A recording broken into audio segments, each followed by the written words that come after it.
Hello everyone. I wanted to share some thoughts and reflections.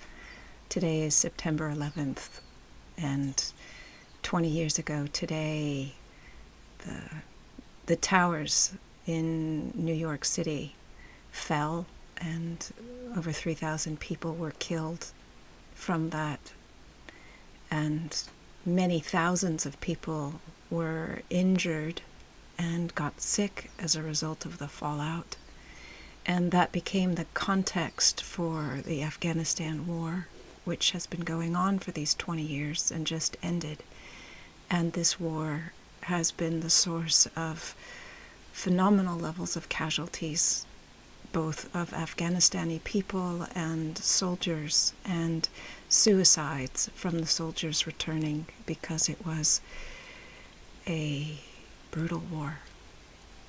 So I just want to pause, just take a moment to be present with the magnitude of what the causes and conditions of September 11th set off, and create an opportunity to just feel the impact, to grieve the loss, to celebrate the courage of the people on the front lines in September 11th, the firefighters and the emergency care workers, the families, and the families of the soldiers.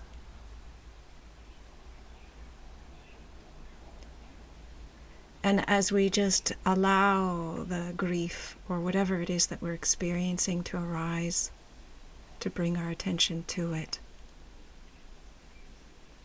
to allow it its time, and to know that our capacity to metabolize this is part of what gives us our resilience and our capacity to show up for all those that are still impacted.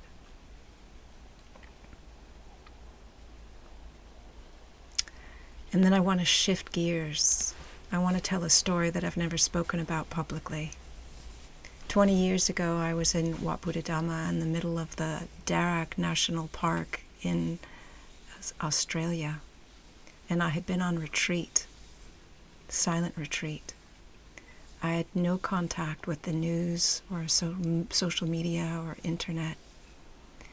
And for a few weeks, I had been feeling sick, strange things.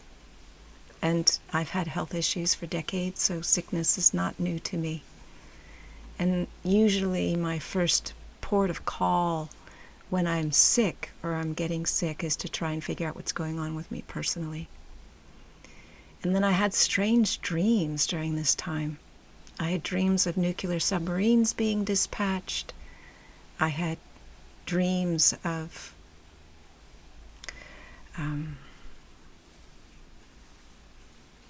terrorists. And my first port of call is to understand what's happening in my psyche, that I'm having these strange dreams. What's going on with me? And I remember that day very vividly, because whatever it was that was a sickness for me culminated in a fever. And in the middle of the night, I got up because I had drenched my clothing and had to strip my clothes and strip the bedding. And in the morning, Mary came and knocked on my hut and told me that the Twin Towers had fallen, and told me what time it was that they had fallen. And I calculated backwards between where I was in Australia and what the time was in New York City. And my fever broke at the time that the first Twin Tower was hit. Now, I am not somebody who has clarity about dreams and which ones are prophetic and which ones are not prophetic. But what happened for me after that was that I could never believe the dominant narrative of the story, because I had dreams of terrorists and nuclear submarines being dispatched, which in fact they were, 2 weeks before the Twin Towers were actually hit, before it had actually happened. So today I still have not heard a story that makes sense, that links together my internal experience with what I have been hearing in the news, or what the dominant paradigm story is. And the reason why I bring this up is not because I want to put forward an idea of what the correct story is, but this is 20 years. I have never spoken about this publicly because there wasn't the causes and the conditions for me to feel like it was okay to do so in a way that would be supportive. And there are times in life where our internal experience is vastly discongruent with what we are hearing as the story of what happened. And it isn't always the case that there is support for our story to be heard or even to feel safe enough to voice it.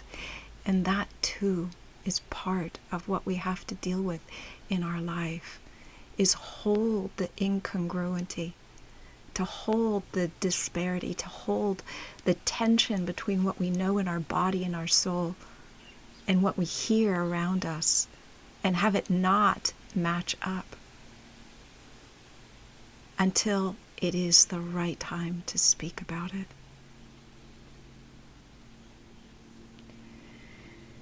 So I offer these as words of encouragement, that this is also some of the things that happens in our life and some of the things that we need to metabolize in our practice, and some of the things that we need to find the community, the safety to be able to talk about our own direct experience, even when it is radically different from the story that is believed by the majority.